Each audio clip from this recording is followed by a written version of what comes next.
অলসতা অলসতা এটা যেন এক নিঃশব্দ মাদক, শরীরে ক্ষতি করে না, তাই আমরা ভয় পাই না।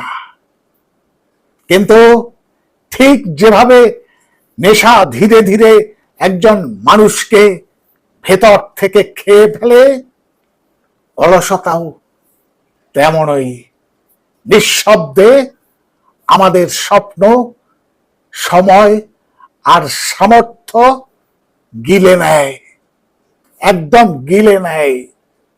বন্ধুরা, প্রথমে মনে হয় আজ একটু বিশ্রাম নি,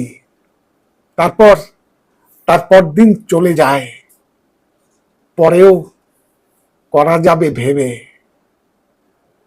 এক সময় দেখি দিন নয় মাস চলে গেছে, আর আমরা এক জায়গাতেই দাঁড়িয়ে, কিছুই শুরু করিনি।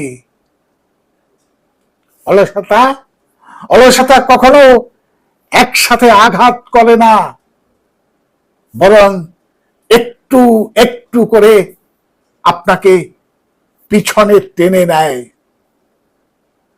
যেন আপনি বুঝতেই না পারেন আপনি আসলে হারিয়ে যাচ্ছেন। তাই মনে রাখবেন, যেমন নেশা মানুষকে ধ্বংস করে, ঠিক তেমন অলসতাও ধ্বংস করে দেয় জীবনের সম্ভাবনা। নিজেকে রক্ষা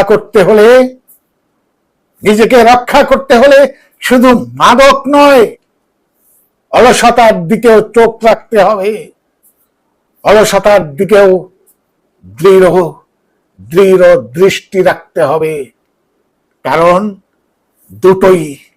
দুটোই মানুষকে ধীরে ধীরে শেষ করে দেয়। তফাৎ একটাই, একটাকে আমরা ভয় পাই, আর একটাকে আমরা গুরুত্বই দিই না। বোঝা গেল? আজ এই পর্যন্ত, আবার দেখা হবে পরবর্তী কোনো এপিসোডে। এমন ভিডিও পেতে লক্ষ্য রাখুন রাত্রির সংলাপে। ভালো থাকবেন, সুস্থ থাকবেন। ধন্যবাদ।